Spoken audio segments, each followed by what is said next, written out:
Pérez a nuestra casa, aunque sea a la distancia. Hace bastante tiempo que teníamos el ojo puesto en tus actividades de investigación, muy interesados, así que la verdad es que Moira hizo un esfuerzo para ubicar su presentación en el curso de este año. Fuimos armonizando posibilidades entre nosotros y ella. Muy generosa, muy amable. Moira, gracias. Bueno, el tema de violencia epistémica, esta charla, por supuesto que está dentro del ciclo de conferencias y debates CIEFI, pero también, bueno, es de alguna manera promovida temáticamente por el grupo de investigación que formamos, bueno, Leopoldo Rueda, Federico López, que están presentes, no sé si hay alguno más. Ya es un tema, digamos, de investigación un poco tradicional ya en nuestro ámbito desde hace un par de décadas. Se pasó tu gato entre medio.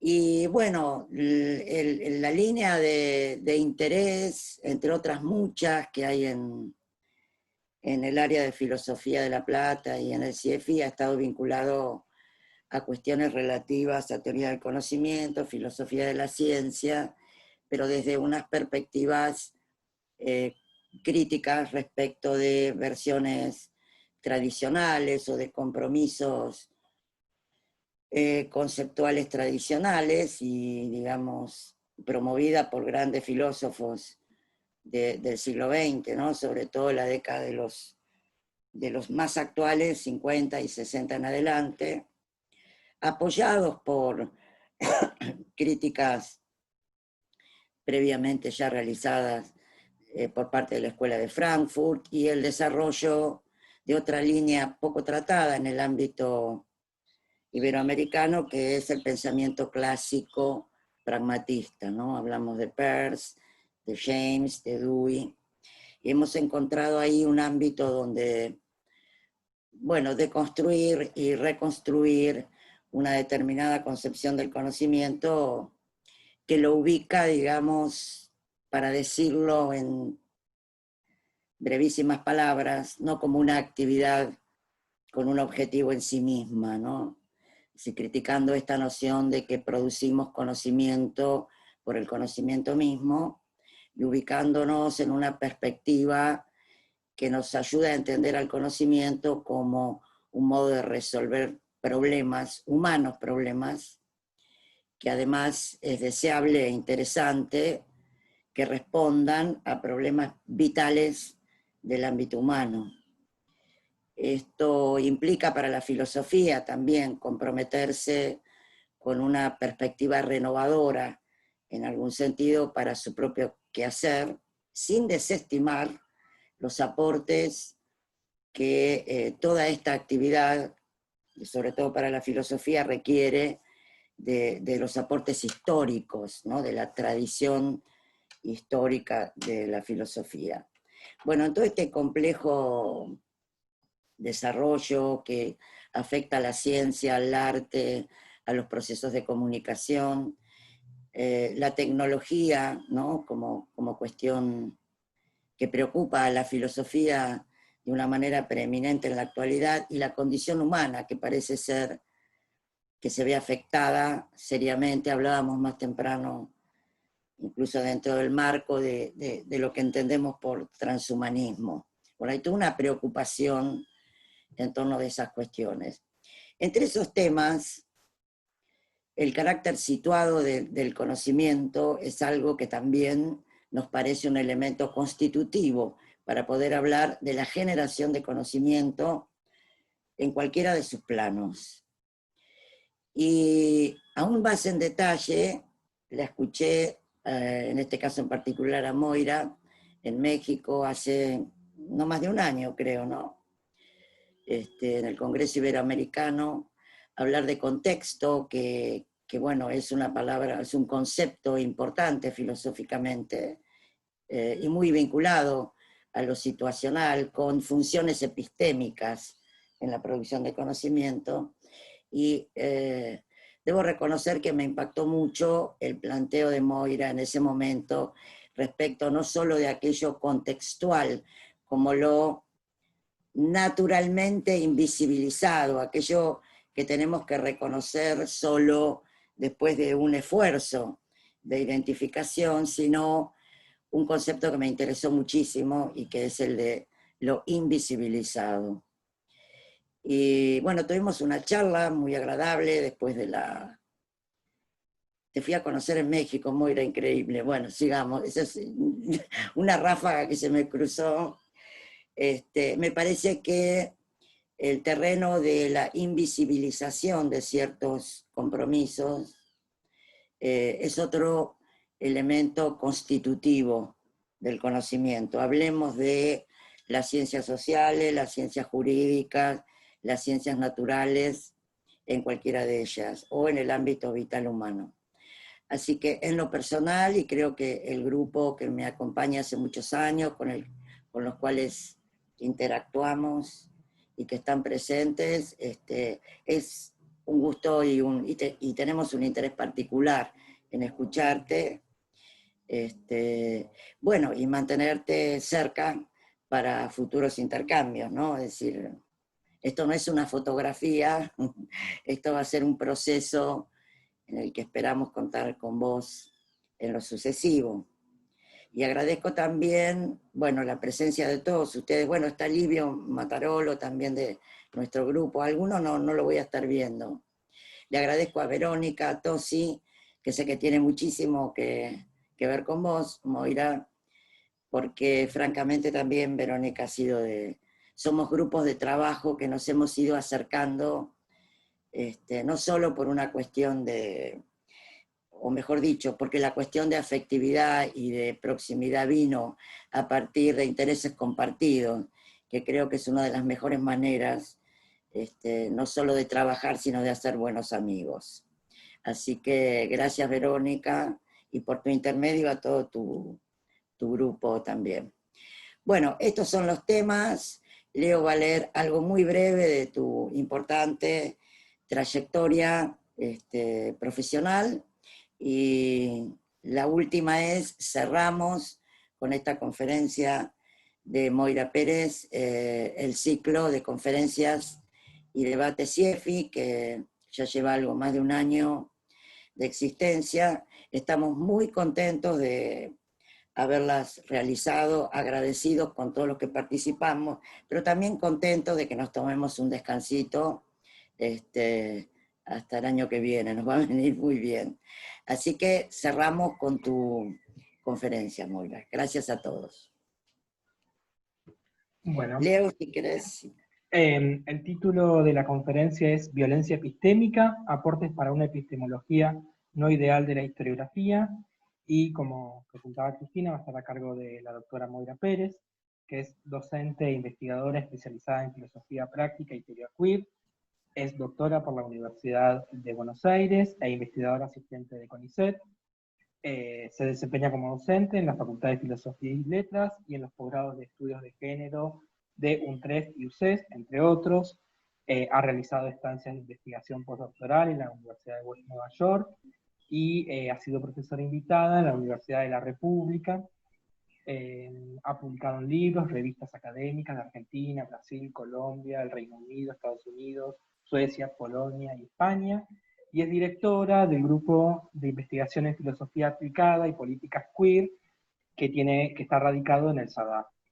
Bueno, como podrán deducir del título de la charla, su investigación se ha concentrado en la articulación entre violencia e identidad, y actualmente con foco en violencia epistémica y violencia institucional, como dos modos de violencia que afectan particularmente a ciertos grupos poblacionales a partir de su identidad.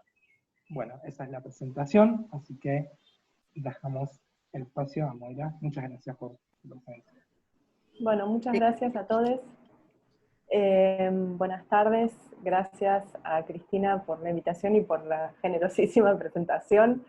A Leopoldo también por toda la parte técnica, logística y por la presentación.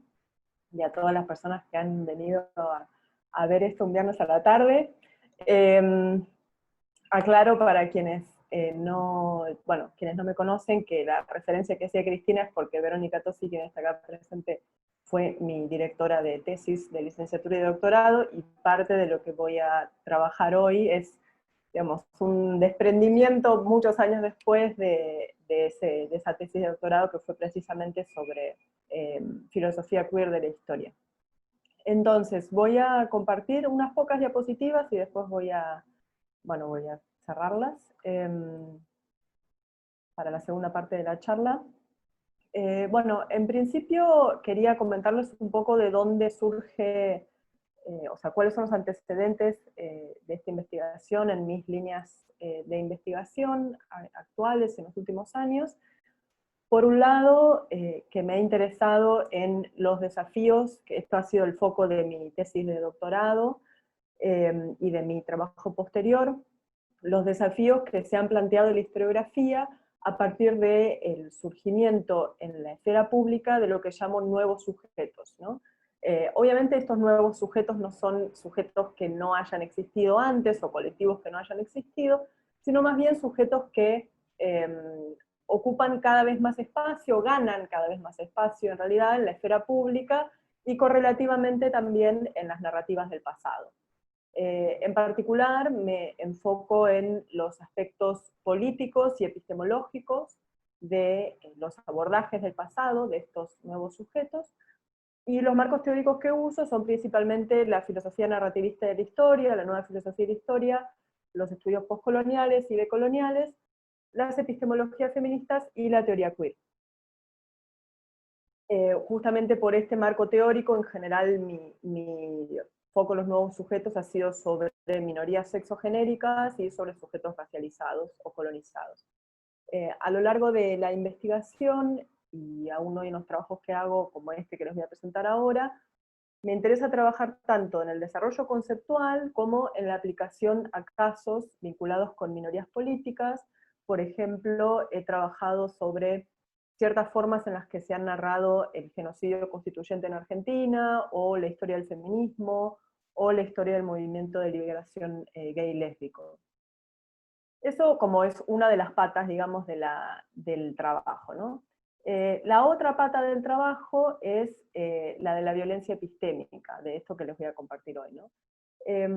Aunque es un fenómeno que se menciona mucho y que parecería como, digamos, que está como muy en la agenda, o al menos causa mucho interés, prácticamente no hay trabajos de sistematización de lo que significa la violencia epistémica, en qué sentido podemos decir que es violencia, cuál es su anclaje o su aspecto específicamente epistémico, las distintas formas en las que se expresa, y cómo se relaciona con otros fenómenos, como por ejemplo el de la injusticia epistémica, que es uno de los que está más en boga, por decir, no lo digo de manera despectiva, sino que está causando mucho interés en las últimas 15 años más o menos, en el campo de la epistemología social. De hecho, el trabajo al que refería Cristina hace un rato, que compartí en México el año pasado, era sobre injusticia hermenéutica en el caso de las campañas en contra de la educación sexual integral, ¿no? Planteado como una forma, desde mi perspectiva, se podría pensar como una forma de, un ejemplo de injusticia hermenéutica, de búsqueda de injusticia hermenéutica.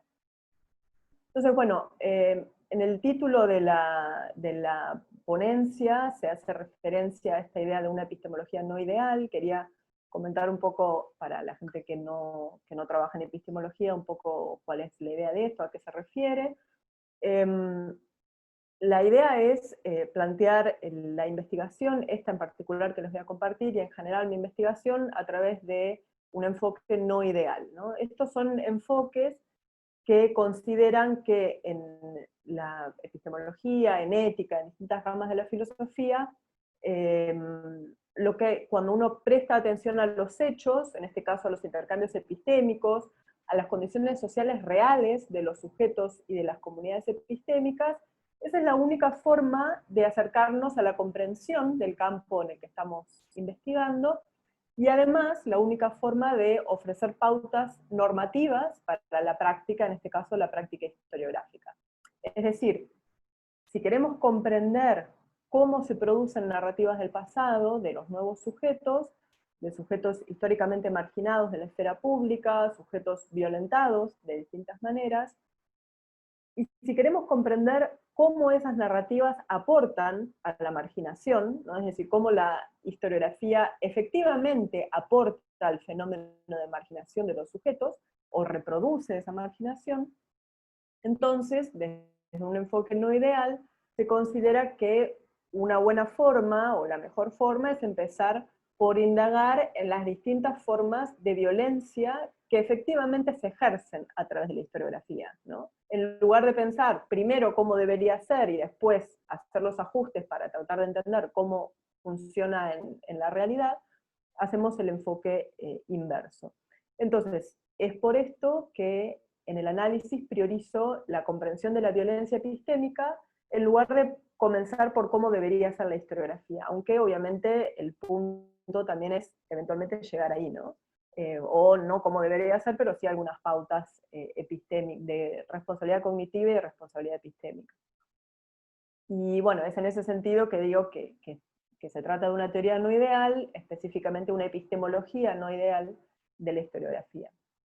En la exposición de hoy voy a compartir algunos puntos para abordar esta cuestión de esta convergencia de las dos líneas de trabajo, la de las narrativas acerca de los nuevos sujetos por un lado, y la violencia epistémica por el otro. Mi idea no es hacer una exposición así agobiante en términos de conceptos, citas y densidad, sino más bien trazar algunas líneas, plantear algunas cuestiones que vengo pensando para que podamos reflexionar en conjunto acerca de las formas en las que narramos el pasado, las formas de violencia que pueden reproducirse a través de estas prácticas, y colateralmente también colaborar a una mejor comprensión de la violencia epistémica en general, más allá de la historiografía, ¿no? Entonces la idea es un poco compartir algunas líneas y después pasaríamos a un momento de debate en el que me va a interesar también saber qué piensan ustedes. Entonces, para esto voy a empezar compartiendo algunos de los resultados de mi investigación sobre violencia epistémica. Después me voy a enfocar en cómo se da esta violencia específicamente en las prácticas de representación del pasado, principalmente en el campo de la historiografía, aunque desde ya aclaro que la historiografía no contiene a todas las formas en las que se representa el pasado, pero bueno, va a ser mi foco central en esta ocasión. Y finalmente voy a ofrecer algunas conclusiones acerca de las implicancias de esto que les voy a comentar, y algunos modos posibles de intervención en el campo, algunas vías como para responder a estos problemas, ¿no? Eso es un poco el recorrido que les propongo para hoy. Entonces, empiezo por qué es la violencia epistémica, ¿no? Como decía antes, es un tema que atrae mucha atención, al menos en mi experiencia es un tema que atrae mucho interés. Parecería relativamente fácil hablar de violencia epistémica o verla cuando se produce en nuestros intercambios cotidianos, o en el ámbito académico, o en el ámbito político, o en cualquier otro ámbito. Pero cuando nos proponemos definir los contornos de la violencia epistémica, la especificidad de este fenómeno, la tarea realmente se vuelve muy compleja. Hace unos años me propuse sistematizar las distintas aristas del concepto de violencia epistémica, o del fenómeno en realidad, para tratar de llegar a una definición, caracterizarlo desde una mirada filosófica, que también tiene sus particularidades, desde la mirada de la epistemología social, y realmente no ha sido una tarea sencilla, no es acá para llorar la carta ni nada, pero tengo que decir que fue un proceso mucho más complejo del que me imaginé. Hay muchos motivos, o yo creo que hay muchos motivos de esto.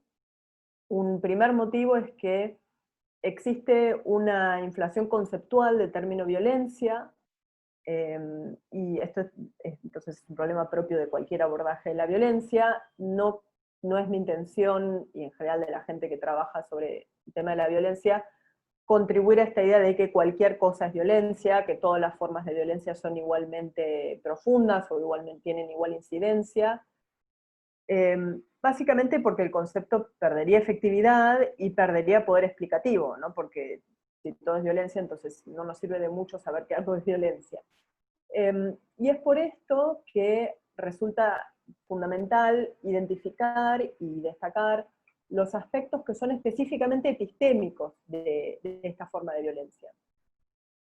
Un segundo problema es que la violencia epistémica, desde mi perspectiva, esto ya es parte de los resultados de la investigación, constituye una forma de lo que se llama violencia lenta. Esto es una noción de Rob Nixon, que lo piensa en relación con otras formas de violencia, lo piensa sobre todo en relación con el desastre ambiental o el cambio climático, etc.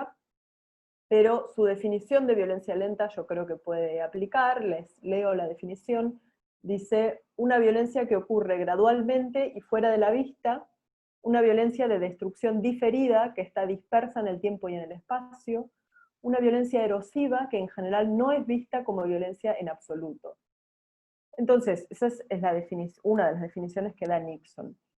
El carácter lento de esta violencia la hace más difícil de identificar, más difícil de señalar y por consiguiente de remediar, ¿no? Porque no se expresa en un evento puntual, sino en lo que podríamos llamar una atmósfera, siguiendo la propuesta de Fanon, o una configuración social, un orden social, un sistema de pensamiento incluso, o asociado a un sistema de pensamiento, ¿no?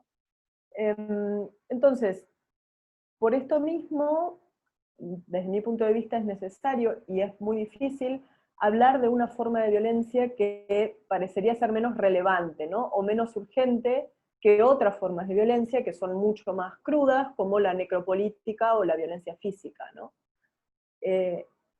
Yo creo que la clave acá está en entender que todas estas violencias están entrelazadas, que se retroalimentan, que son frutos de sistemas de creencias que están en la base de todas estas distintas formas de violencia, puede ser el colonialismo, el sexismo, el capacitismo, etc. Y son esos los sistemas de creencias sobre los que queremos intervenir, ¿no? Entonces, abordar una de estas formas de violencia, por ejemplo la violencia epistémica, no implica ni desconocer las otras formas de violencia, ni dejar de intervenir sobre esas otras formas, ¿no? Sino más bien implica aportar un instrumental diferente para ir a la raíz común de todas estas formas de violencia, ¿no? Aportando elementos que quizás si nos concentramos solamente en las formas más espectaculares de violencia, quizás no los estamos viendo. Entonces, como resultado de esta búsqueda, llegué a caracterizar a la violencia como, y acá les cito, la negación situada histórica y socialmente de la subjetividad, la legitimidad o la existencia de otro individuo o comunidad, ¿no? Y en particular, dentro de esta definición general de violencia, o la definición que a mí me servía de violencia para que pueda incluir a la violencia epistémica sin ser demasiado amplia, llevo una definición de violencia epistémica como esta negación del sujeto, pero puntualmente en relación, obviamente, con el ámbito epistémico, es decir, en relación con la producción, la circulación, el reconocimiento del conocimiento, ¿no? Esto puede ser la negación de la agencia epistémica de ciertos sujetos, la explotación no reconocida de sus recursos epistémicos, su objetificación, entre muchas otras formas de violencia. Entonces, esta sería como la definición general que a mí me va a servir hoy para pensar específicamente la cuestión de cómo este fenómeno se expresa en la historiografía. Pero antes de pasar esto, quisiera destacar estas características que se conectan con lo que venía diciendo recién de violencia lenta, etc., ¿no? La violencia epistémica es un fenómeno caracterizado por su capilaridad, es decir, es un fenómeno que se da de una manera casi imperceptible, pero desparramada, digamos, en el campo social. Su temporalidad imprecisa no es fácil ni, creo yo, relevante dedicarse exclusivamente a identificar episodios puntuales de violencia epistémica, sino más bien a entender los procesos y las estructuras de poder y de desigualdad que están por detrás de estos fenómenos. Entonces tenemos esas expresiones que están en una temporalidad que podemos recortar, o en un eje temporal que podemos recortar, y una estructura que está por detrás de eso y es persistente, aun cuando no hay episodios puntuales visibles. Y también en relación con esto mismo, es una forma de violencia que es casi independiente de agentes específicos que la ejecuten, ¿no? Es decir, es un fenómeno estructural que está alimentado por acciones individuales de las personas. Estas pueden ser acciones bien intencionadas o mal intencionadas. Ahora voy a volver un poco a esto de la voluntad o de la intención, ¿no? Pero el punto es que ese fenómeno estructural es independiente de las personas individuales que lo realizan, ¿no? Y lo que resulta en el desgaste, este desgaste que mencionaba con Nixon, lo que resulta en ese desgaste en muchos casos es la repetición y la persistencia de encontrarse, perteneciendo a un cierto colectivo, encontrarse una y otra vez con episodios individuales que en sí mismos parecen irrelevantes, pero que van sumando a una condición de marginalidad epistémica. Entonces, finalmente, para cerrar con esta primera parte, digamos, de violencia epistémica en general, quería aclarar que, pensándolo en relación con los nuevos sujetos, ¿no? Desde mi perspectiva, no hay nada inherente a la violencia epistémica, por lo que tengamos que pensar que se trata de un fenómeno identitario. Es decir, no es que la violencia en sí misma, esta violencia epistémica, en sí misma es algo atado a una identidad o a ciertas identidades. Pero, de hecho, ciertas categorías sociales, ciertas formas o ciertos lugares sociales están conectados con patrones de violencia, ¿no? Patrones que obviamente incluyen el tipo epistémico entre muchos otros. Entonces, entre las formas en las que se presenta la violencia epistémica, encontramos que generalmente se aplican sobre ciertas identidades marcadas, ¿no? Y hablo a propósito de los tipos de identidades que están en el foco de la violencia epistémica y no de aquellos que ejercen violencia epistémica, porque en realidad no considero que haya un vínculo necesario entre tener una cierta identidad y ser opresor, o tener una cierta identidad y ser oprimido, pero sí creo que la violencia epistémica se retroalimenta con, como decía, estructuras de clasificación y jerarquización social, ¿no? Entonces, entre estas formas, ahora me voy a referir a algunas puntualmente en la historiografía, pero para adelantar una lista muy breve general, encontramos la objetificación, el othering, llamada también en castellano otrificación, que a mí es una palabra que no me gusta mucho, pero es mejor que no traducir, el extractivismo, la injusticia testimonial, yo creo que es una forma de violencia epistémica, pero eso puede discutirse, el silenciamiento, el autosilenciamiento en algunas situaciones también, y muchas otras, ¿no? Ahora voy a referirme más en detalle a algunas de estas. Entonces, ahora la pregunta sería, ¿cómo se da esto específicamente en el caso de la historiografía, ¿no?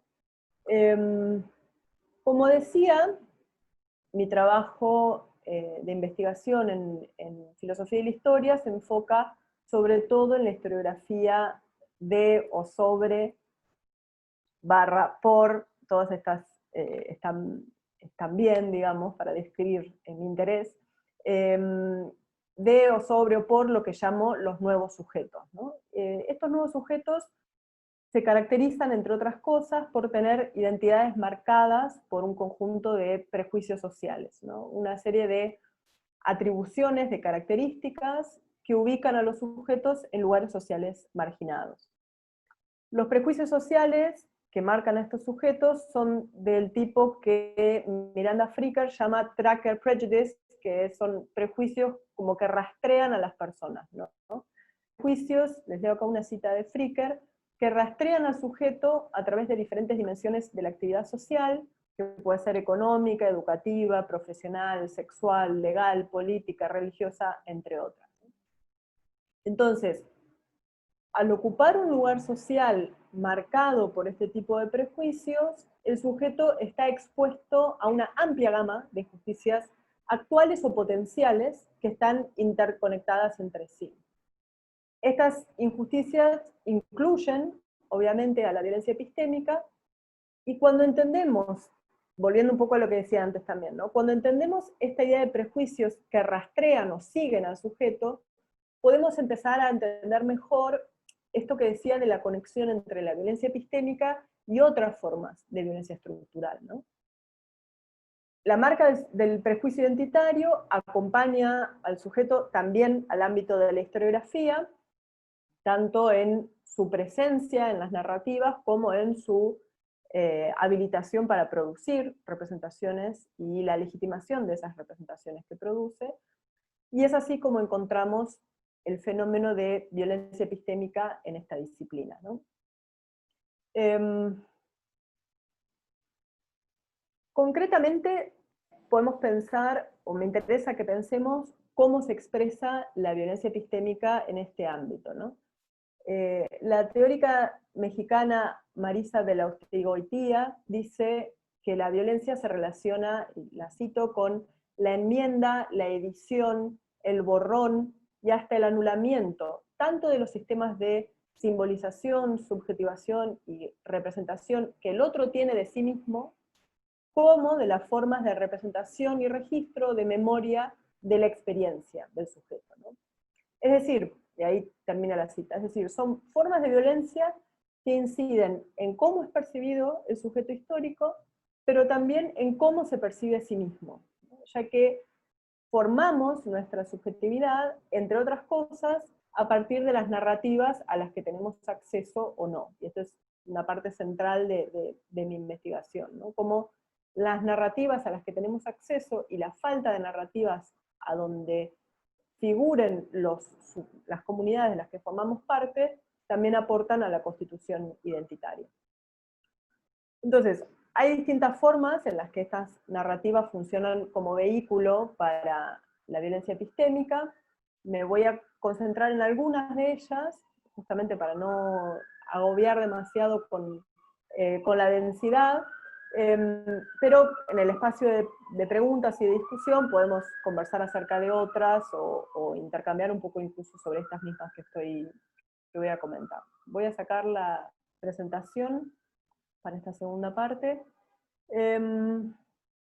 Bueno, un buen punto para empezar a explorar este tema es un artículo de Gayatri Chakraborty-Spivak del año 88, que seguramente muchos de ustedes conocerán, que es ¿Puede el subalterno hablar?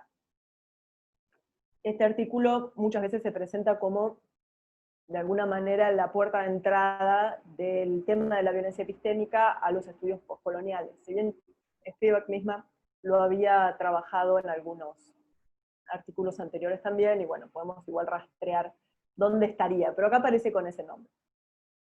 De hecho, uno de los ejemplos centrales de Spivak en este artículo es el procedimiento por el cual se va estableciendo gradualmente una versión de la historia que es funcional a los colonizadores y a las élites locales, de India estamos hablando, que es el lugar de origen de Spivak. Entonces, el establecimiento de esta narrativa en detrimento de otras narrativas, ¿no? Sobre todo a ella le interesan las narrativas de las clases, lo que ella llama las clases subalternas o los sujetos subalternos. Spivak se propone analizar a través de esta noción de violencia epistémica como una explicación y una narrativa acerca de la realidad, la que es forjada desde el centro del imperialismo, se estableció como la explicación y la narrativa normativa para dar sentido a la historia india y a la historia también, obviamente, del imperialismo inglés, ¿no? Británico. Ella lo denomina violencia epistémica porque se da en el ámbito de la producción de conocimiento. Ese es su motivo para llamarlo violencia epistémica. Y ahí la cito.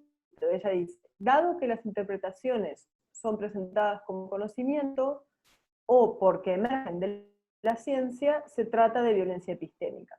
Ella ahí sigue un poco los pasos de Foucault, pero va un poco más allá también, porque Foucault no usa el término de violencia epistémica, o al menos no en los trabajos que ella cita. Spivak analiza la violencia a través de la cual un conjunto de conocimientos, dice ella, son descalificados como inadecuados para su tarea o insuficientemente elaborados, conocimientos ingenuos, localizados en la parte baja de la jerarquía, por debajo del nivel requerido de cognición o cientificidad. Esto es lo que ella toma de Foucault, ¿no? Entonces, a ella le interesa comprender el rol y el funcionamiento de esta forma de violencia en el contexto imperialista, y destaca las distintas formas en las que la División Internacional del Trabajo Intelectual se retroalimenta con la División Internacional del Trabajo en general, ¿no? En esta división, ciertos tipos de sujetos quedan del otro lado de la división, dice ella, ¿no? Considerando que son sujetos que solo son capaces de extracción de materia prima o de producción industrial básica, ¿no? Entonces, esa imagen que sirve para entender la División Internacional del Trabajo, también sirve para entender la violencia epistémica cuando empezamos a pensar, por ejemplo, en términos de extractivismo o de marginación epistémica, ¿no? Son sujetos de los que se extrae el conocimiento sin que haya ningún tipo de retribución o reconocimiento, y a la vez sujetos de los que se considera que solamente pueden producir conocimiento en un nivel muy bajo, ¿no? Obviamente hay una contradicción acá, no es, si alguien lo está pensando, me parece que no hay que tenerle la contradicción. Efectivamente es una contradicción, por un lado extraer conocimiento y después por otro lado decir que esos sujetos no son capaces de producir conocimiento. Pero bueno, la marginación epistémica o la representación de ciertos sujetos como incapaces de producir conocimiento es un elemento fundamental del extractivismo epistémico, porque yo tengo que decir que esos sujetos no pueden producir conocimiento para extraer el conocimiento y no tener que rendir cuentas por esa extracción. Pero bueno, eso es al margen. Entonces, para excluir a esas narrativas, o para reemplazarlas por otras narrativas que después van a ser universalizadas, es necesario también excluir a los sujetos que podrían producir relatos alternativos, ¿no? Y ahí es donde surge la pregunta fundamental, creo yo, para pensar la cuestión del sujeto epistémico, bueno, en el caso de la historiografía, que es quién tiene permiso de narrar, ¿no? Y acá retomo un poco libremente la frase, la idea de Said del permiso de narrar, que él lo pensaba específicamente en relación con la cuestión palestina, el conflicto entre, la ocupación israelí de Palestina, pero me parece que la idea de el permiso de narrar es muy expresivo en este sentido, porque efectivamente no es que faltan narraciones, sino que esas narraciones no están habilitadas o no están permitidas. Entonces, quizás la forma más fundamental de violencia epistémica que se da en este ámbito es la exclusión de ciertos sujetos de la comunidad epistémica, ¿no?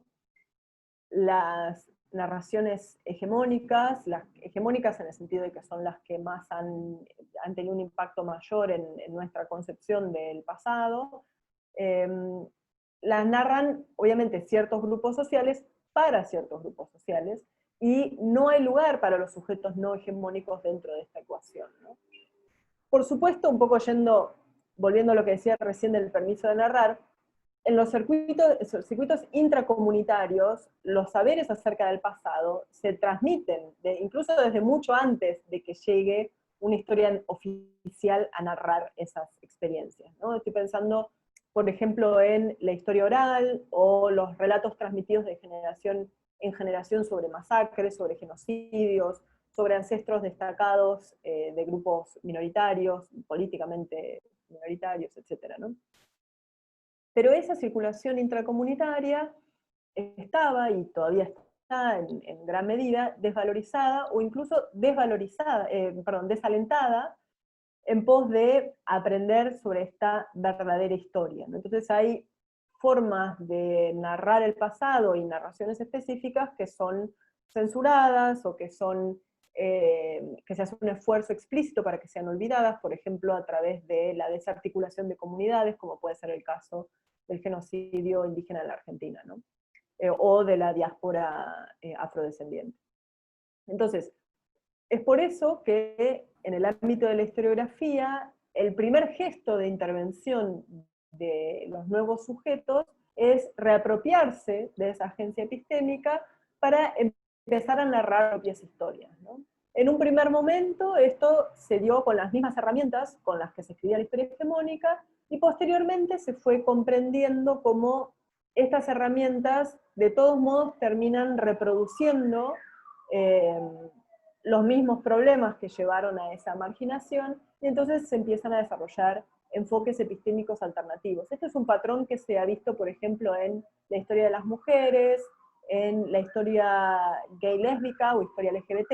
En general estas etapas, digamos, se dan una y otra vez en cómo sucede la inserción de los nuevos sujetos en la historiografía. No estoy hablando de procesos de memoria, por ejemplo, estoy hablando de historiografía.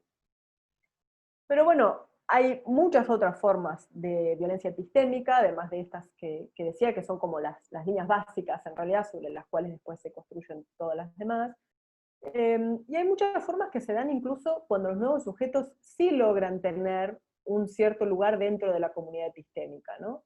Y es por esto que es fundamental entender, desde mi punto de vista, que la inclusión no es suficiente. La idea de inclusión, la idea de visibilización, son ideas sumamente problemáticas porque crean esta ilusión de que lo único que hace falta es que esté ese personaje o en la narrativa, o que esté esa persona presente produciendo esa narrativa, cuando en realidad es un fenómeno muchísimo más complejo que la mera presencia, ¿no? Las narraciones del pasado pueden ser vehículos de violencia epistémica, incluso cuando se fundan en este impulso de inclusión de sujetos históricamente marginados de la historiografía. Entonces ahora voy a mencionar algunos modos de esta violencia. Un primer modo en el que puede darse esa violencia es, bueno, ¿qué rol ocupan esos sujetos en el proyecto historiográfico, ¿no? Esto obviamente es súper amplio, me voy a enfocar en algunos puntos centrales. Marisa Velastegui-Oitía, que mencionaba hace un rato, ella echa luz sobre el fenómeno de ventriloquía como un factor de violencia epistémica. Ella se enfoca específicamente en poblaciones indígenas de México, distintas poblaciones indígenas, sobre todo del estado de Chiapas. Y bueno, de acuerdo con ella, la ventriloquía se da cuando la voz o la lengua de los sujetos marginados no puede ser escuchada, y se impone la idea de que esa voz y esa lengua tiene que ser transformada hasta que resulta irreconocible para los sujetos, entre comillas, traducidos, ¿no? Para los protagonistas de esa narrativa, pero reconocible para el colonizador, ¿no? Y en estos casos, la violencia epistémica se expresaría, de acuerdo con la autora, ahí la cito, mediante diferentes grados de dilución de la voz de la otredad, ¿no? Que van desde el secuestro y la anulación de la voz hasta la enmienda, la alteración y la traducción de la experiencia del otro. Esas son las palabras de ella. Es decir, acá estamos ante un doble fenómeno de violencia epistémica, ¿no? Por un lado, se excluye a la persona del lugar de habla, porque esa habla es reapropiada por el hombre blanco, por decirlo de alguna manera, o por el colonizador, y por otro lado, porque se le excluye del auditorio, ¿no? Porque hablo de una forma en la que ese sujeto no entiende. Hablo en otra lengua en sentido literal o metafórico.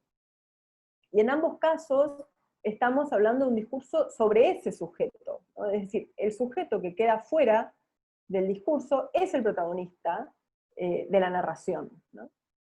El protagonista no epistémico, obviamente, pero sí el protagonista histórico de esa narración. Entonces, el sujeto es objetificado, ¿no? Se transforma en un mero objeto inerte del que se habla, como si uno estuviera hablando de minerales, pero que no puede hablar y no puede comprender lo que se dice de él. No puede hablar porque no se le hace lugar, obviamente, ¿no? Otra forma de violencia epistémica que es clave para la historiografía es la injusticia testimonial. Sé que muchos de ustedes ya tienen mucha familiaridad con este concepto, voy a caracterizarlo mínimamente para quienes por ahí no vienen de la filosofía o de la epistemología.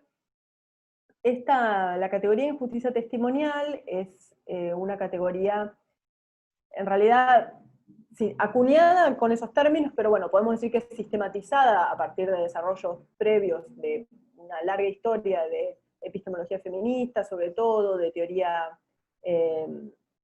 decolonial, etc. Es sistematizada por Miranda Fricker, una filósofa inglesa en los años 2000, y se refiere a las formas específicas de injusticia que afectan a los sujetos en tanto conocedores o en tanto sujetos de conocimiento. Y en particular, a la reducción de credibilidad que sufren estos sujetos por prejuicios identitarios discriminadores. Como decía antes, se trata de prejuicios que acompañan, son estos trackers, ¿no? Los prejuicios que rastrean o acompañan a los sujetos en todos los ámbitos de su vida, y en el ámbito epistémico se reflejan los prejuicios en una falta de credibilidad de ese sujeto como sujeto epistémico, es decir, como un sujeto que es capaz de producir, comprender, transmitir, etcétera, el conocimiento. De dar testimonio de su propia experiencia o de cualquier otra cosa, ¿no?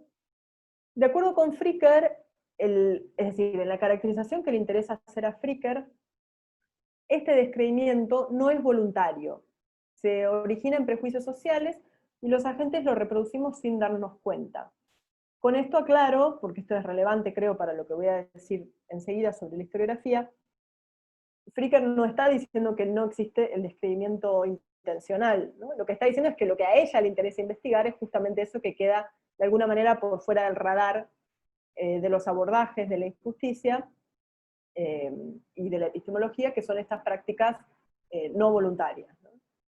Por ejemplo, le creemos menos a una persona de un cierto color de piel, no porque creamos explícitamente que el color de piel determina la inteligencia o la fiabilidad de un sujeto, sino porque vivimos en una sociedad racista de la que heredamos y también reproducimos estos prejuicios, ¿no? O sea, esto no significa que el prejuicio sea inevitable, tampoco significa que sea voluntario, sino más bien significa que hay que hacer un esfuerzo adicional de ejercicio de las virtudes epistémicas para contrarrestar esta tendencia, ¿no? Fricker trabaja desde el marco de la virtud epistémica, incluye, integra el marco de la virtud epistémica, o la epistemología de las virtudes.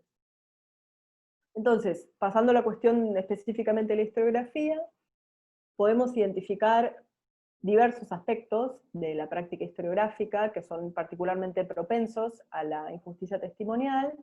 El primero, y creo que el más obvio, es el de la exclusión o la minimización del testimonio de ciertos sujetos acerca de los eventos del pasado, ¿no? Ante un debate historiográfico, ante una discusión acerca de distintas dimensiones de un evento histórico, algunos sujetos se encuentran con el descreimiento o directamente con el silenciamiento de sus voces debido a características identitarias. Reitero esto porque es la caracterización que hace Fricker, ¿no? Entonces, podemos pensar, por ejemplo, en el testimonio de las personas indígenas sobrevivientes de las masacres de Napalpí, que tuvo lugar en Chaco en 1924, o la masacre de La Bomba en Formosa en el año 47, estoy hablando de Argentina, que tuvieron lugar bajo gobiernos civiles, pero que fueron totalmente obturadas en las narrativas del pasado reciente argentino. Y cito eventos del siglo XX justamente para poner con mucha claridad, creo yo, la cuestión de la injusticia testimonial, porque son eventos, por ejemplo, en el caso de La Bomba, hay aún testigos vivos de ese evento, y sin embargo sigue siendo una historia no retomada, digamos, por el canon historiográfico, por decirlo de alguna manera. Esta injusticia testimonial se da en la actualidad y arrastra desde aquella época la ausencia en los archivos, ¿no? Es decir, hay un problema presente y también hay un problema heredado, ¿no? Una pesada herencia de archivos inexistentes o deformados. Ahora voy a volver un poquito más adelante sobre la cuestión del archivo. Las voces que están en el archivo también están tamizadas por estas formas de injusticia, ¿no?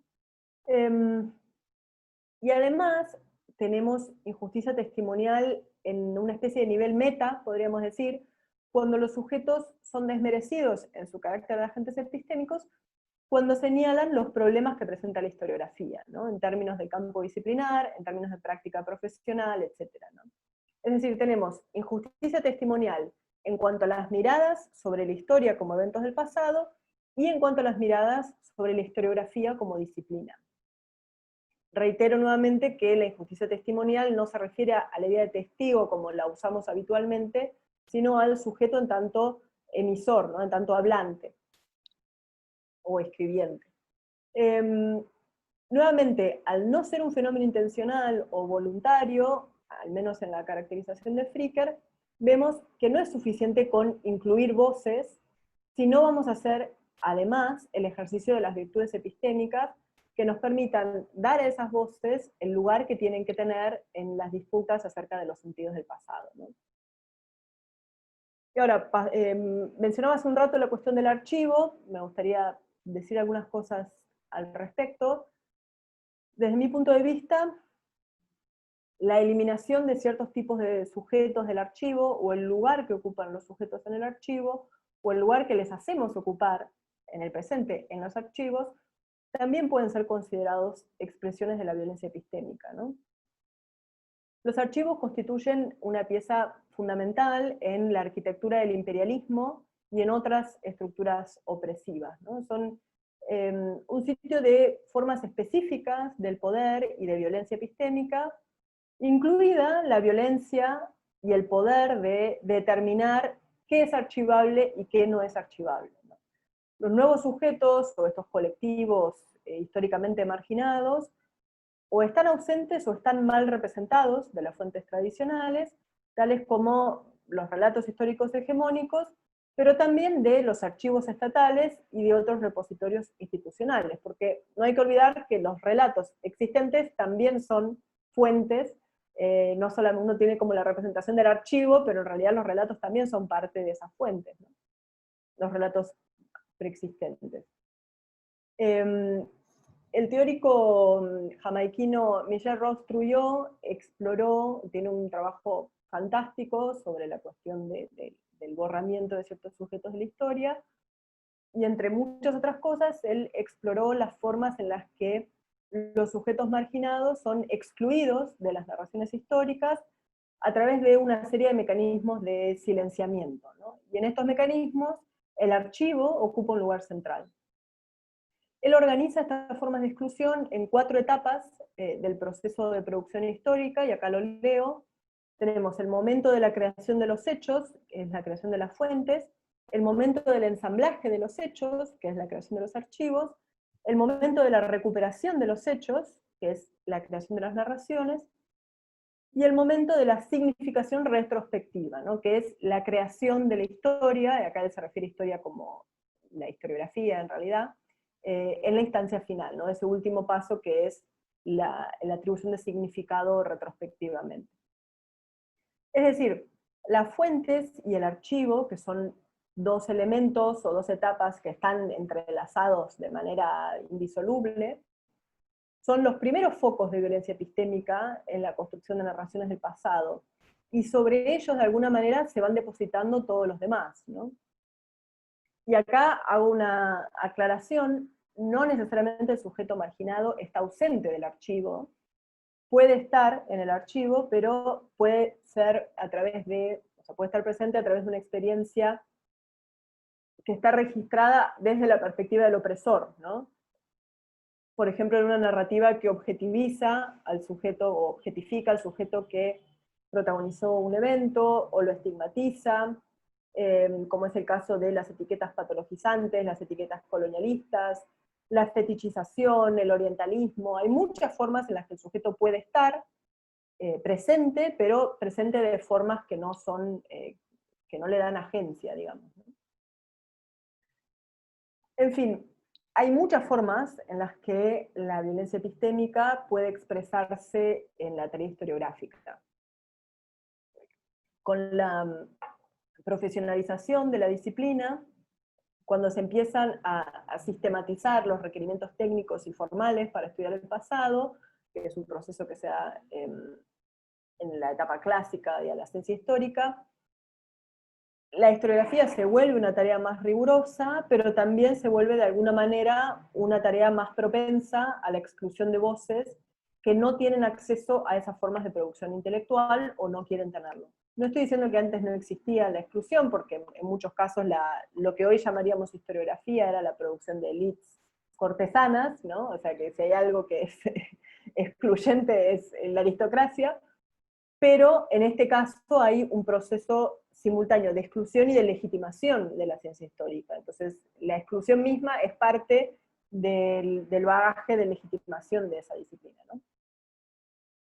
Incluso podríamos considerar, no sé, lo pienso ahora, si la forma misma en la que se presenta y se circula esa narración no podría ser también una forma de violencia epistémica, ¿no? Cuando las narrativas son sobre un cierto colectivo o un evento del que participó un colectivo, pero las historias son inaccesibles para esas mismas personas que se está hablando por cómo están escritas o por los entornos en los que circulan, cuando no se triangulan previamente con sus protagonistas, o no se producen en paralelo versiones más accesibles para el tipo de lenguaje, lo digo en sentido amplio, el tipo de discurso que sería accesible para esos sujetos. Entonces, quizás podríamos pensar que estamos ante una forma de alguna manera ex post, ¿no? De violencia epistémica, porque ya no se trata sobre cómo se registra, cómo se archiva, cómo se narra, el momento puntual de narrar, sino sobre qué pasa después con esa narración, ¿no? O qué en realidad, qué opciones futuras estamos obturando y cuáles dejamos abiertas cuando estamos tramando la historia, ¿no? Y esto también incluso se podría pensar en la filosofía en general, ¿no? Bueno, en la filosofía digo porque es nuestro campo, pero si esa forma de presentar de una manera muy hermética no podría ser pensada también, o sea, ciertamente es una forma de exclusión, habría que ver ahí en el balance de costo y beneficio cuál sería el resultado. De todos modos, bueno, esto lo podemos conversar después. No me comprometo con esa opinión hasta no pensarla mejor. Belaustey-Goitia dice que las formas de violencia epistémica, ella menciona por ejemplo el ninguneo, la alteración de una experiencia, dice que traen como consecuencias silencios, ¿no? De hecho también Christy Dodson, que viene trabajando con el marco de la opresión epistémica, también habla del silenciamiento, que en muchos casos es autosilenciamiento, ante la certeza de que ese testimonio no va a ser recibido, que no va a tener uptake, ¿no? Que no va a ser recibido como una necesita o quiere que sea recibido. El silencio, dice Belaustey-Goitia, es un producto, una presencia, un testimonio de esa abyección, ¿no? O de ese borramiento. Y ella destaca que ese silencio contiene un sentido en sí mismo, ¿no? Si esto es así, y yo creo que sí, tanto lo que dice ella como lo que dice Dodson, creo que son descripciones muy certeras de cómo funciona la cuestión, el entrelazamiento entre violencia epistémica, opresión epistémica y silencio. Entonces, no se trata de silencios por mera ausencia de contenidos, ¿no? Son silencios que son forjados activamente a través de distintos mecanismos de ignorancia y de exclusión. Nuestra tarea, entonces, sería en primer lugar aprender a ver esos silencios, aprender a descifrar los sentidos que se ocultan en esos silencios, y finalmente acompañar los procesos colectivos que buscan denunciar esos silencios y traer nuevos sentidos al primer plano de las disputas por las narraciones del pasado. Yo creo que, esto ya para ir cerrando, la alternativa a la violencia epistémica en historiografía no es un relativismo en el que todas las narrativas son igualmente válidas, ¿no? No estoy diciendo que para no ejercer violencia epistémica hay que bajar todas las barreras, eliminar todos los parámetros de selección entre narrativas en disputa, específicamente los parámetros epistémicos, incluso las narrativas que, o sea, incluir las narrativas que, no sé, contradicen las fuentes o que contradicen la información que tenemos a disposición, ¿no? La violencia epistémica tiene sus raíces en estructuras sociales de sujeción, que se expresan en este caso a través de la sujeción o la opresión epistémica, ¿no? Y son esos los focos problemáticos a los que tenemos que apuntar. Las formas de exclusión que no responden a razones epistémicas responden a bases identitarias o a otras categorías de diferenciación y jerarquización social, como decía al principio, ¿no? Entonces, creo yo que es posible mantener en pie los criterios de responsabilidad cognitiva y a la vez hacer lugar a múltiples relatos, y en particular a la proliferación de relatos que a su vez incentiven la proliferación de relatos, ¿no? Y esto es algo que tomamos justamente de Verónica Tosi. Ella dice, la cito, lo que hace verdaderamente significativa una representación es su valor heurístico, esto es, que nos legue cuestiones abiertas acerca de tales acontecimientos como para que merezca volver sobre ellos o valga la pena reescribir su historia, ¿no? La interpretación pragmatista que hace Verónica del realismo figural de White, bueno, eso ya después lo podemos hablar más en profundidad, le permite a ella pensar por qué no se puede y no importa, dice ella, alcanzar una versión definitiva del pasado, ¿no? Pero, mientras tanto, se mantiene el sentido de responsabilidad cognitiva, ¿no? Dice Verónica, asumir la demanda pública de representación por parte de un grupo es necesariamente una tarea autocrítica, dado que quien se arroga este rol debe tomar decisiones acerca de cómo utilizar los recursos, como crítica, porque atender a las demandas no implica satisfacerlas servilmente o asumir una postura del que reclama. Esto es una cita de Verónica. Entonces, buscamos narrativas que ofrecen vías fructíferas de indagación para preguntas que son relevantes para la comunidad, ¿no? No solo para la comunidad científica, sino para la comunidad en la que esa comunidad científica se inserta, ¿no? Es decir, la historiografía puede aportar a responder preguntas que son de relevancia para la esfera pública, como decía hace un rato en la cita, sin que esto no implica satisfacerlas servilmente, ¿no?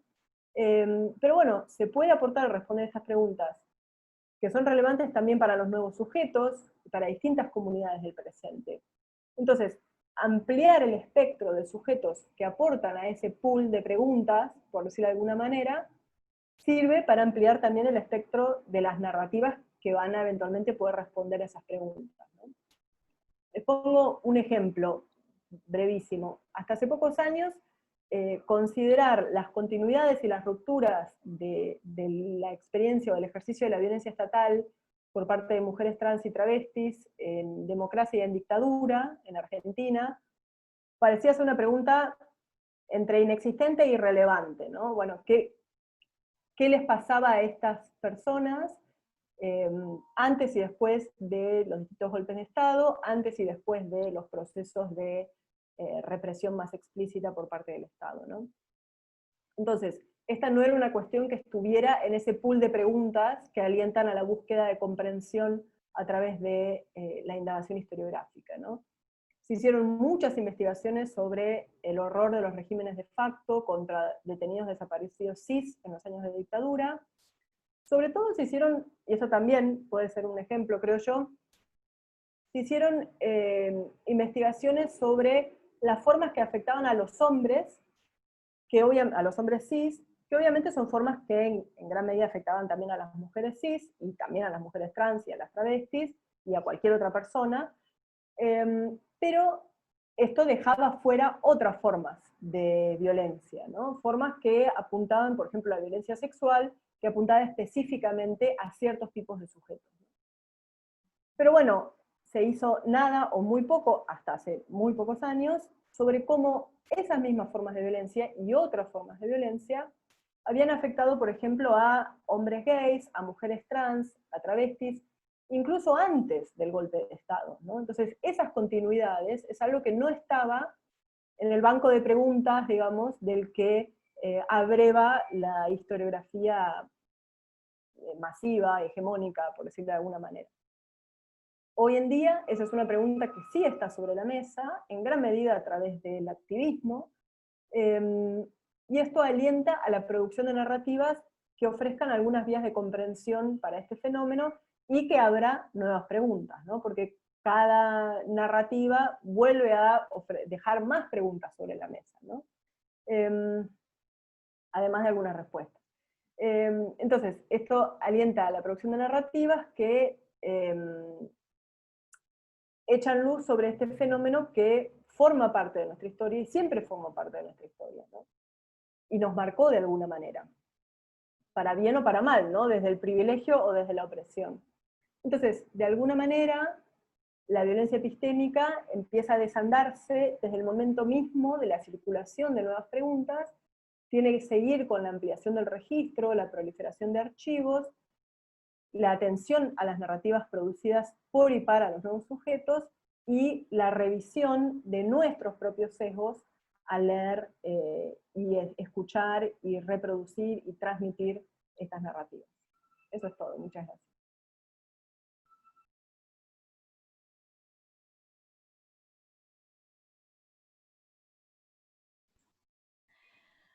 Muchas gracias, Moira.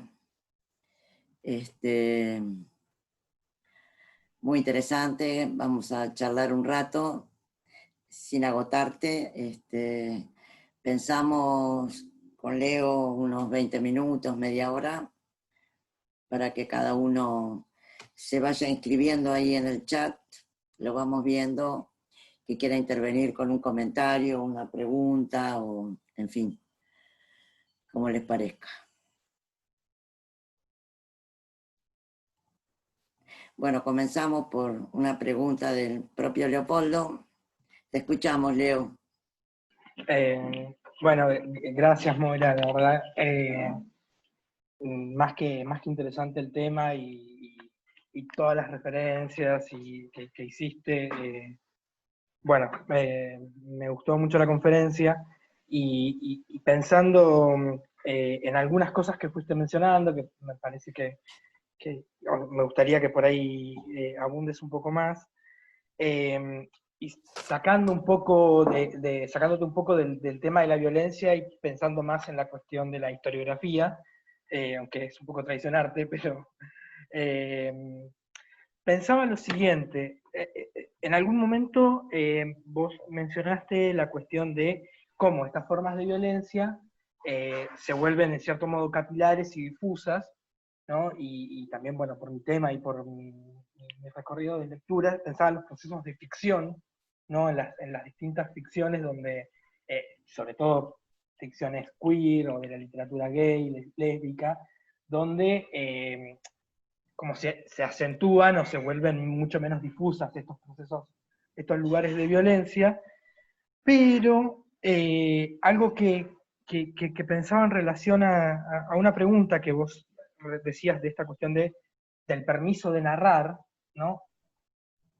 Hay sujetos subalternos que no le han pedido permiso a nadie, ¿no? Para narrar, que no necesitan el permiso de nadie para narrar, para narrarse, para narrar sus historias, y que tampoco han estado, o no necesariamente han estado interesados en integrarse o en incluirse en relatos historiográficos o en relatos hegemónicos, sino que tienen más un interés de difundir sus relatos, sus experiencias, sus narraciones al interior de sus propias comunidades y constituir su propio archivo. Por eso me preguntaba, ¿no?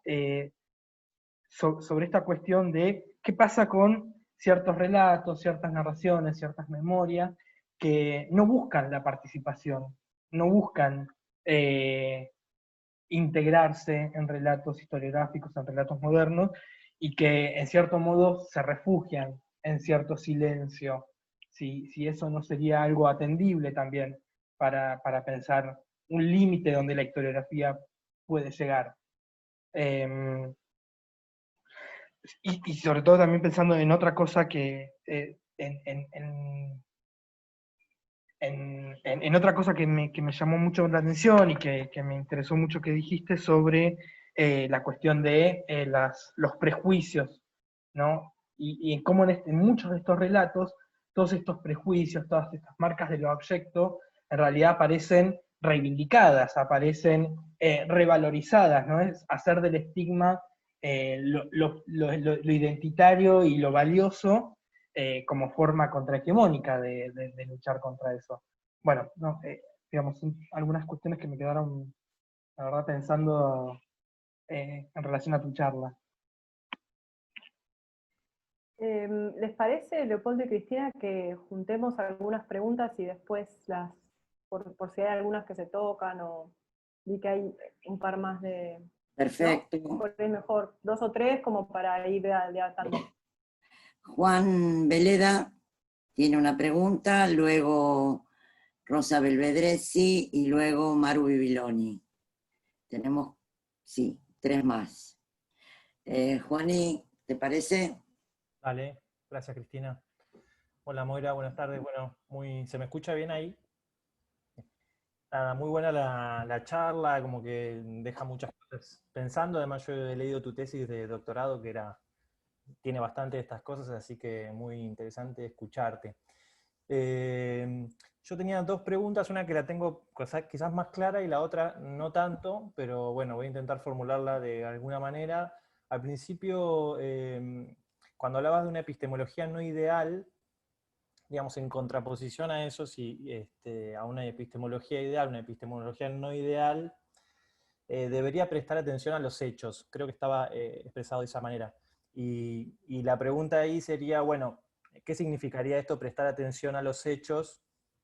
En particular dentro de, bueno, si bien la palabra hecho dentro de la epistemología en general es problemática, dentro de digamos, la determinación de lo que cuenta como hecho en la historia, también lo es más específicamente. Entonces, bueno, ahí sí podías como ampliar un poco y desarrollar eso. Y por otro lado, algo que no lo tengo muy claro, pero pensaba un poco en dos conceptos de sujeto epistémico y colectivo político, si ahí habría alguna diferencia para hacer, o cómo un colectivo político o un grupo se transforma en sujeto epistémico, porque pensaba, por ejemplo, qué pasa cuando dentro de un mismo colectivo aparecen incluso narrativas en disputa, ¿no? Pensaba, por ejemplo, en la historia del movimiento LGBT, que esas narrativas, aun cuando, digamos, hay como cierta recuperación de esos pasados, esas narrativas incluso, se disputan y hay controversia, y saber si incluso dentro de quienes fueron violentados aparecen nuevas violencias epistémicas. Si eso, puede pasar. Bueno, eso nada más. Bueno, la pregunta de Rosa. Hola, buenas tardes. Muy interesante la presentación, encantada de conocerte, Moira. Tenía, bueno, muy sugerente la presentación, había muchas cuestiones para pensar. 2 o 3 puntualizaciones y una pregunta en particular. Vos insistís mucho en este concepto de violencia epistémica y yo pensaba hasta qué punto no tiene también como contracara el otro concepto que desarrolla Miranda Fricker, que es el de injusticia hermenéutica, ¿no? La dificultad de algunos sujetos de acceder a recursos sociales, teóricos, culturales, para pensarse a sí mismos. Y ahí hay una cuestión que me parecía interesante retomar. Cuando hace muchos años leí el libro Ese infierno, que retoma las conversaciones que 5 ex detenidas en la ESMA escriben, a mí me llamaba mucho la atención que en esos intercambios no se hablaba directamente de violencia sexual, aunque era evidente que muchas de las situaciones debían involucrar violencia sexual. Por un lado, claro, obviamente había una situación vergonzante para dar cuenta de eso, pero también pensaba en qué medida tenían dificultad para expresar esa violencia como una violencia diferenciada. Y en ese sentido aquí iría la pregunta, ¿en qué medida vos no ves como un riesgo en esta perspectiva que propones respecto de lo que Joan Scott llamó la evidencia de la experiencia, ¿no? Es decir, esta idea de que si no somos violentos con los sujetos, el sujeto accede libremente a su propia experiencia y puede tematizarla, cuando en realidad, bueno, por algunas otras cosas que dijiste, claramente esto no es tan directo ni tan evidente, pero corremos el riesgo en ciertas formulaciones epistemológicas, historiográficas o mecanismos de inclusión, de en realidad suponer que basta con dejar que el subalterno o el subalternizado hable. Y en muchos casos, como la misma Spivak lo señala, ese subalternizado a veces habla con la voz del amo. porque ha perdido, entre tanto, cómo pensarse a sí mismo. Recuerden la anécdota de Ali, creo que Mohamed Ali, cuando cuenta sobre la cabaña del tío Tom, y dice el esclavo, cuando se quema la cabaña, dice se quema su casa, dice se quema nuestra casa, ¿no? Entonces, lo que vos señalás que es tan importante, también tiene que ayudar a desmontar cómo se encarnan esos prejuicios, no solo desde el lado de quien produce, teóricamente, que estaría en un lugar privilegiado, digamos, sino también encontrar cómo en esos mismos sectores se ocluyen muchas formas de pensarse a sí mismo, por esto que señalaba hoy, ¿no? De la injusticia hermenéutica que también señala Miranda Fricker. Bueno, eso nomás. Muchas gracias por tu presentación. Gracias. Bueno, ¿Les parece gracias. que conteste estas tres? Como para no olvidarme, igual me anoté cosas, pero y después seguimos con las demás. Bueno, muchas gracias por los comentarios. La verdad me ayudan un montón a pensar esto también. Voy a ir de atrás para adelante. Me parece un muy buen punto lo de la injusticia hermenéutica, y obviamente el artículo de Scott que vos mencionás, creo que es uno de mis artículos favoritos de toda la vida, de toda la historia de la filosofía quizás, me parece fantástico, y estoy totalmente de acuerdo con el punto que hace Scott ahí, y te agradezco esta conexión con la de la injusticia hermenéutica, porque creo que puede servir para darle como una nueva vuelta. Creo que justamente la injusticia hermenéutica, digamos, la injusticia hermenéutica como falta de categorías se empieza a desandar con la producción colectiva de categorías, esto ya lo sabés, pero bueno, lo digo para quienes por ahí no lo han leído, a Fricker, se empieza a desandar con la producción colectiva de categorías para dar sentido a una experiencia, toda una experiencia de opresión, ¿no? Este proceso tiene que ser colectivo, según Fricker, y además esas categorías tienen que tener una cierta llegada, digamos, en general tienen primero una circulación interna y después van teniendo cada vez más llegada. El concepto de violencia sexual o la noción de violencia sexual, de acoso sexual, etcétera, son como ejemplos muy claros de esto, ¿no? Entonces me parece muy interesante la observación que vos hacés, porque nos permitiría ver cómo la historiografía y la producción de narrativas alternativas, no hegemónicas, puede servir como un instrumento, por un lado, para la producción de estas categorías, y por otro lado, para la circulación de las categorías que se empiezan a producir desde los mismos colectivos, ¿no? Es decir, la historia, por ejemplo, la historia de las mujeres, o la historiografía de las mujeres en realidad, ha servido para poner en circulación nociones masivamente que hasta un cierto punto no estaban al alcance de la mayor parte de las personas, ¿no? Incluso de la mayor parte de las mujeres. Entonces creo que ahí es interesante pensar en la historiografía. Por un lado, cuando la historiografía está reducida a una enorme hegemonía de relatos canónicos, digamos, sin mucho lugar para relatos alternativos, eso reduce el pool de categorías, ¿no? Para dar sentido a la experiencia, sobre todo los sujetos oprimidos, y los sujetos oprimidos, como esto que vos decías, de la falsa conciencia, los sujetos oprimidos necesitan dar sentido a su experiencia a través de categorías que los oprimen, ¿no? Categorías que les son ajenas. Así que en ese punto creo que hay una conexión interesante. Y en relación con lo de la experiencia, o la evidencia de la experiencia, estoy de acuerdo con lo que vos decís. No hay, o al menos no es mi intención, pensar en una ingenuidad de pensar que, es decir, y esto también creo que se conecta un poco con la pregunta de Juan, mi enfoque es, digamos, tiene como en su base la teoría queer, es decir, que es un enfoque no identitario, en el sentido que yo no considero que con una cierta identidad, o una cierta identidad en relación con una categoría social, venga un cierto tipo de conocimiento, o una cierta investidura moral, o un cierto posicionamiento político. Digamos, me parece a mí que no hay una conexión necesaria ahí. Sí hay obviamente contingencias históricas, pero no una conexión necesaria. Entonces es posible que los sujetos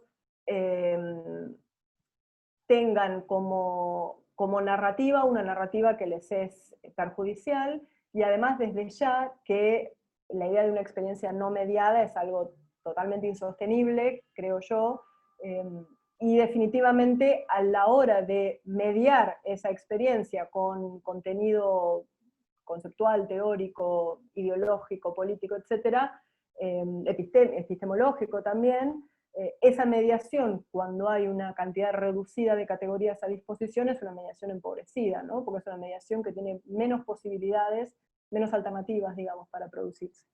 O menos vías a través de las cuales se puede producir. Después, bueno, igual sí, cada pregunta se podría decir un montón, pero voy a decir un punteo de lo que se me ocurre ahora. Respecto de la epistemología no ideal, bueno, ahí yo con la idea de epistemología no ideal sigo a Fricker justamente, bueno, hay muchas personas que hablan de enfoques no ideales, ¿no? Pero toda la línea de epistemología de la ignorancia, de injusticia epistémica, etcétera, de hecho Charles Mills también habla de epistemologías no ideales, son todas líneas que lo que se proponen, cuando yo dije los hechos, sí, quizás no lo expresé de la manera más clara, pero me refería específicamente a las estructuras de poder y de dominación que atraviesan a las prácticas epistémicas, no es cualquier hecho, no es la relación con cualquier hecho, es priorizar en el análisis la existencia problemática de la dimensión problemática de estas prácticas, en lugar de empezar por lo que funciona bien. Fricker dice que a ella le interesa pensar la injusticia y desde la reflexión sobre la injusticia llegar a la justicia, ¿no? Porque ella está pensando en injusticia, pero podemos pensarlo en otro ámbito también. Es decir, la idea es por dónde se empieza, y por dónde se empieza es en las relaciones de poder y los problemas que se expresan en estas prácticas epistémicas a partir de esas relaciones de poder. Y después, en relación con lo que decís de las narrativas que quienes son violentados pueden ejercer violencia sobre sus pares, las narrativas, por ejemplo, las disputas de las narrativas al interior, por ejemplo, del movimiento LGBT, de nuevo, al afirmarme desde una perspectiva queer, esto de hecho es el foco de análisis de lo que yo entiendo que es una filosofía queer de la historia, que es no reducir a hay una narrativa hegemónica y una narrativa alternativa, y a eso se le podría sumar, la narrativa alternativa está bien y la narrativa hegemónica está mal, sino pensar justamente en línea con lo que decía al final de la exposición, a qué preguntas, a qué otras narraciones da lugar las narrativas que están circulando masivamente, y a qué preguntas y otros enfoques si abre o cierra preguntas las narrativas alternativas. Muchas veces las narrativas producidas desde minorías, como puede ser minorías políticas, como puede ser el colectivo LGBT, que ya llamarlo colectivo es un problema, el conjunto de personas LGBT, digamos, estas narrativas muchas veces son narrativas que cierran sentidos, ¿no? En lugar de abrirlos. Es decir, de nuevo, yo no considero que por el hecho de tener una identidad uno tenga un enfoque progresista acerca de lo que es la historia o la política, ¿no? Pero bueno, es un compromiso teórico y político mío también. Y en relación con la de Leopoldo, efectivamente la cuestión de la ficción ha sido, bueno, yo he trabajado también sobre eso hace muchos años, y la apuesta ahí, de hecho, desde la nueva filosofía de la historia también se lo ha trabajado muchísimo, la apuesta ahí es a no pensar en términos de reemplazo, sino pensar en términos de adición, es decir, nuestra relación con el pasado se enriquece cuando abrimos el espectro de representaciones posibles acerca del pasado, ¿no? Y lo digo en términos muy amplios, representaciones del pasado. Muchas cosas pueden ser representaciones del pasado, ¿no? Entonces, si seguimos la línea tradicional de la historiografía clásica, parecería que la única manera es la historiografía a partir de archivo, con una serie de características, y pensaríamos que el único problema que hay en la historiografía, en todo caso si hay problemas, son problemas técnicos, problemas de no aplicación correcta de la metodología historiográfica, ¿no? Esto es lo que la Capra llama la falacia tecnicista, ¿no? Como, bueno, lo único que hay que hacer es ajustar la técnica y eso ya se va a resolver. No estoy de acuerdo con eso, la nueva filosofía de historia y la filosofía narrativista de la historia no, digamos, viene argumentando en contra de eso desde mínimo los años 50 o 60, y justamente, y entre otros, ¿no? Digo, no son los únicos, y justamente a lo que se ha llegado es a alentar la proliferación de narrativas, entendiendo que cada una aporta algo distinto, ¿no? Es decir, incluso está todo, que no voy a entrar en esto, pero hay toda una línea de que hay ciertos tipos de eventos que se pueden representar, o que conviene, digamos, representarlos a través de la ficción, porque son eventos o que no son representables a través de la historiografía, o que necesitan de ese complemento, por decirlo de alguna manera, de la ficción. Eso creo que más o menos... Entonces, no es un límite, o sea, sí es un límite de la historiografía, pero porque yo me estoy refiriendo por eso lo dije al principio, en esta exposición, a la historiografía. Pero si empezamos a abrir a la representación del pasado, ya deja de ser un límite. Aunque obviamente existen límites, como en todo, pero no es un límite específico de los requisitos que tiene la historiografía para la representación. Creo que con eso más o menos cubrí las primeras 3. ¿Te parece seguir con... Hay una pregunta de Nikita Simone, ¿te parece, Moira? Adelante. Hay una anterior, Cristina, también hay una anterior. ¿Así? ¿Quién es? A ver si me ayudan. Maru Bibiloni, creo. Ah, Maru, sí. ¿Dónde está Gracias. Maru? Perdón. Hola. ¿Qué tal? Está bien, gracias. Tengo que reordenarme porque sumaste mucha información y no sé si mi pregunta sigue vigente. Pero, bueno, gracias por la charla porque estuvo muy, muy buena, abre muchos horizontes. Estaba pensando en la noción de nuevos sujetos con la que abriste tu exposición y que creo que la cerrás promoviendo esta proliferación de relatos. Y estaba pensando si los nuevos sujetos surgen dentro de las epistemologías dominantes. Sobre todo estoy pensando en la cristalización de identidades en el lenguaje, ¿no? En la afirmación de identidades ya en términos lingüísticos. Si esos nuevos sujetos surgen dentro de la epistemología dominante como sujetos sujetados, o si es un movimiento de agencia de esas identidades que de algún modo escapan, escapan a la epistemología dominante, ¿no? Y si es deseable que lo hagan y si es posible que lo hagan. No sé si me pude expresar con claridad. Sí, creo que está claro. Gracias. ¿Podemos escuchar la de Nikita y después respondo las dos juntas? Sí, yo creo que, digamos, bueno, en primer lugar, muchas gracias por recibirme.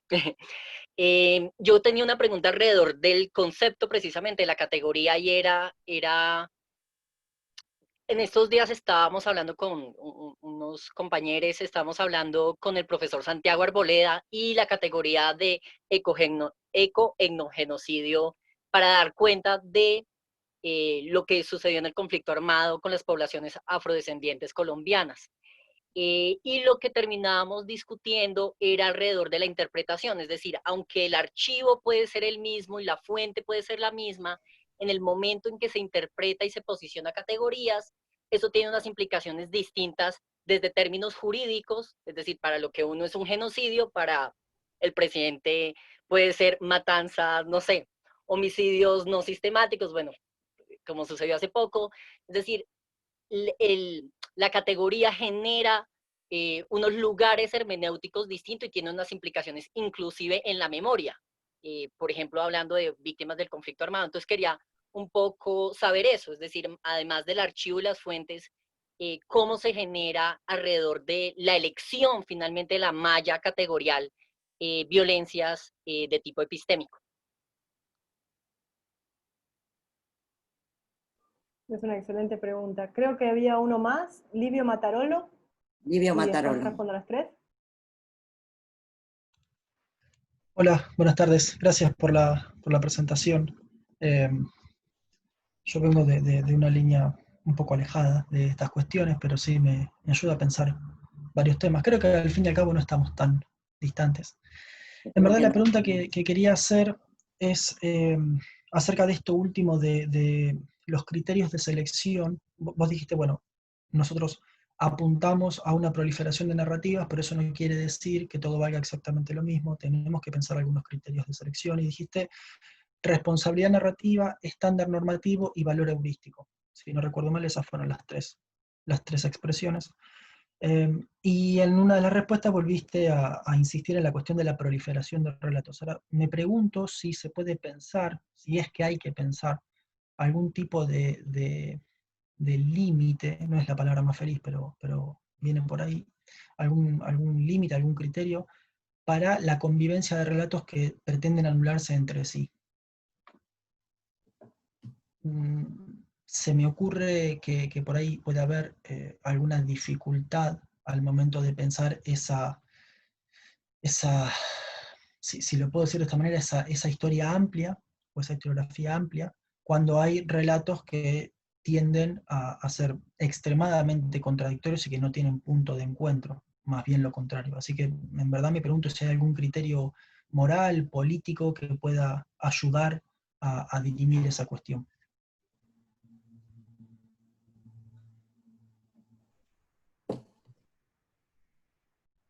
Voy, creo que no hay nadie Bueno, más. ¿No? No te veo, Cristina. Ah, ahí estás. sí, perdón, ya abro la cámara. No, no hay problema.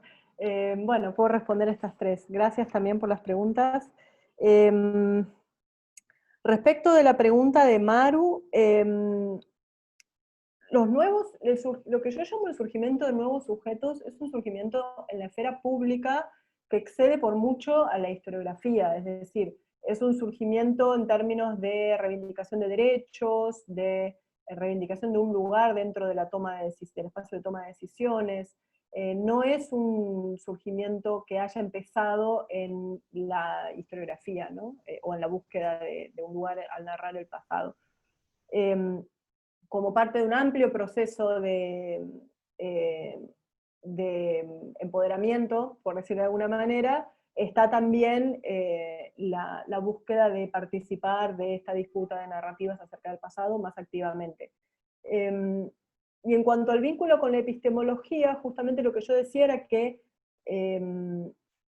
hay un cierto patrón, si uno ve lo que se fue dando en distintos grupos, como puede ser la historia de mujeres, la historia gay lésbica, la historia de sujetos afrodescendientes, etc.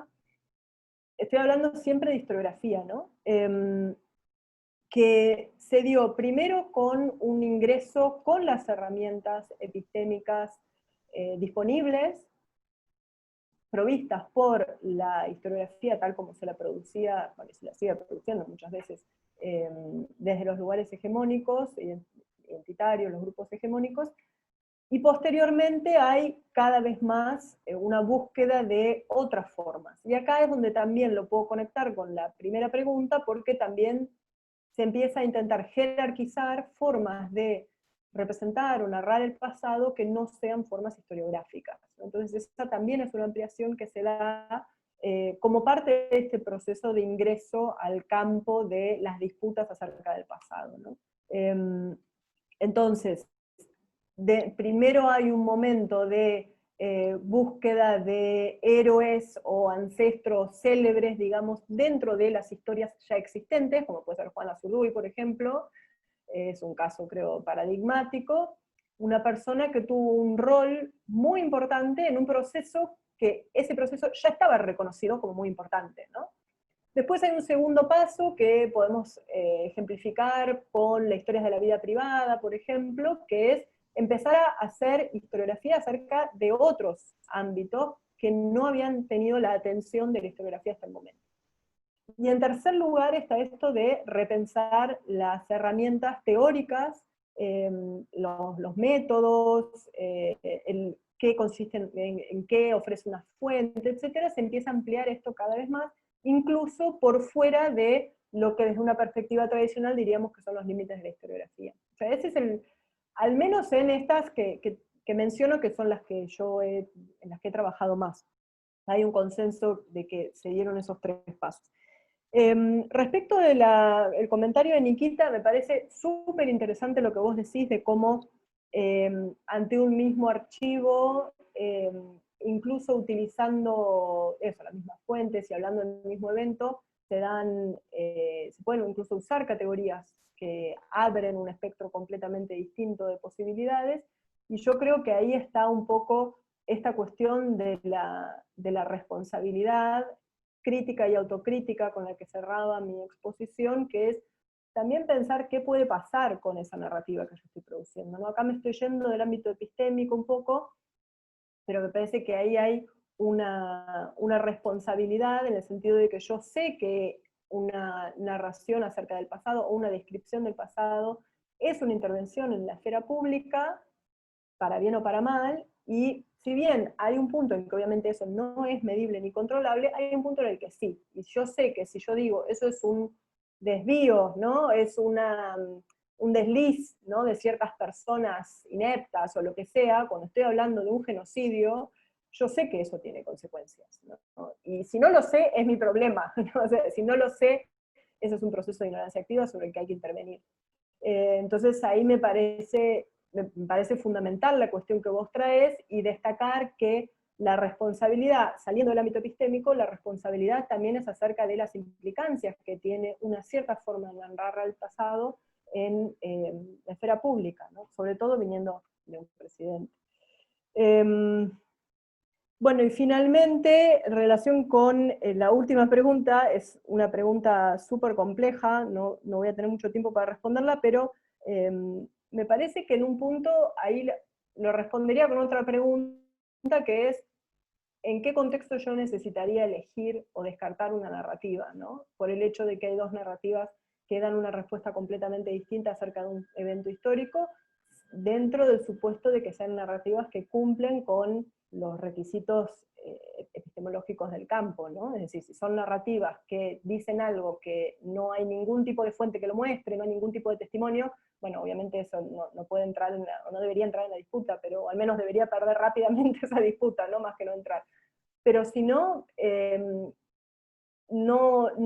digamos, habría que pensar en motivos para elegir una, que ahí nos estamos de nuevo yendo del ámbito epistémico a un ámbito extra epistémico, ¿no? Que es, yo puedo decir que hay motivos éticos, puedo decir que hay motivos políticos, pero tengo que reconocer el límite, que obviamente no es un límite tajante, pero tengo que trabajar sobre este reconocimiento del límite entre lo que es una característica epistémica o ética o política o estética incluso de una narrativa, ¿no? Es decir, yo puedo tener distintos criterios, pero tengo que explicitar cuál es mi criterio. Yo estoy eligiendo narrativas porque hay un criterio epistémico que me dice que esa narrativa no tiene que tener prioridad dentro de la disputa acerca de los sentidos del pasado, o tengo un motivo político, y eso lo tengo que hacer explícito, creo yo. Digo, me parece que no respondo a tu pregunta, pero al menos doy como una línea para pensar un poco sobre o que obviamente es una cuestión súper compleja, ¿no? Sobre todo cuando estamos pensando en narrativas oficiales, ¿no? O esto que decía Nikita de episodios, procesos históricos que han marcado a un país entero, ¿no? Moira, las preguntas ya estamos, creo, ¿no? Si no me lo reclaman. Me gustaría leer un comentario que dejó Blas Radi, a quien aprovecho para saludarlo con mucho afecto.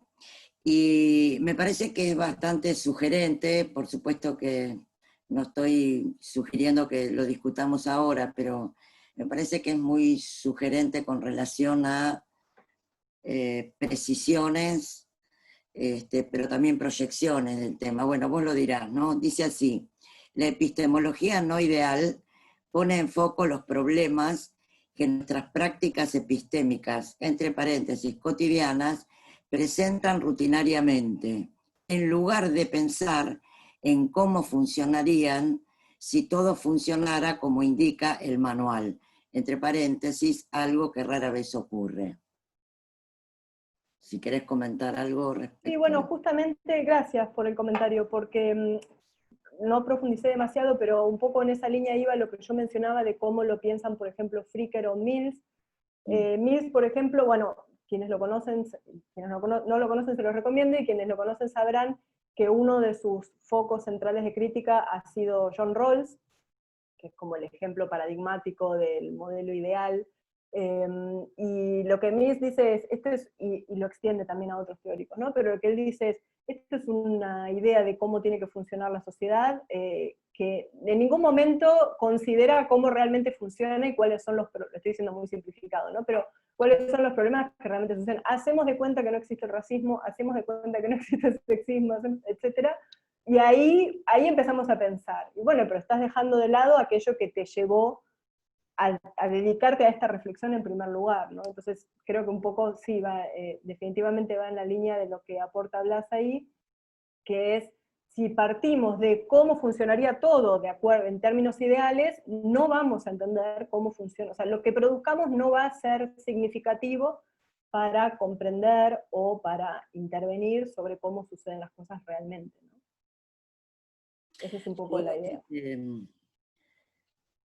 Acotaría lo no ideal por el lado de un concepto que vos mencionaste, que es la situacionalidad desde la cual o que estás comprometiendo en tu análisis. Es para pensarlo, pero creo que el carácter situacional del análisis, tal como nos ofreciste la lectura, tiene que dar pistas para poder trazar estas diferenciaciones, ¿no? Entre versiones ideales, versiones alejadas del presente en el cual ocurre la lectura de la violencia epistémica, si es que nos interesa, ¿por qué lo haríamos? ¿Por qué haríamos una investigación acerca de la violencia epistémica? Bueno, arriesgo algo, porque tenemos un problema en la actualidad que queremos modificar, ¿no? Que consideramos que no es deseable para la convivencia humana.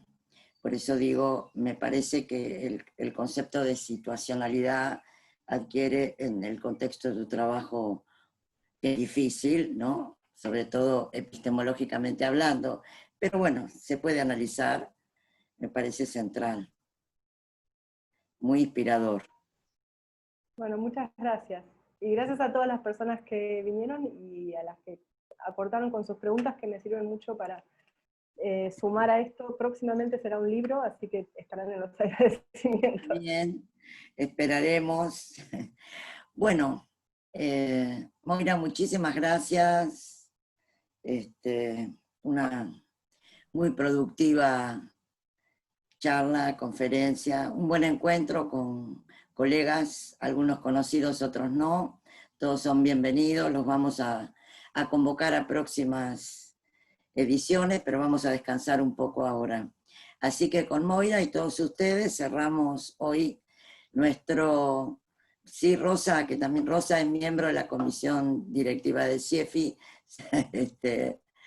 y Leo Rueda también, o sea, saben de lo que hablamos cuando hablamos de organizar, resolver en esta coyuntura. Así que damos por terminada con mucha satisfacción por el trabajo realizado por todos, ¿no? Por la comisión directiva, por los invitados, nuestros docentes de filosofía de La Plata, los graduados, los alumnos. Muchas gracias a todos, que sigan bien y nos vemos en cualquier otro momento. Buenas tardes. Chao a todos. Buenas tardes a todos, buenas tardes, encantada de conocerlos, hasta luego. Igualmente. Chao.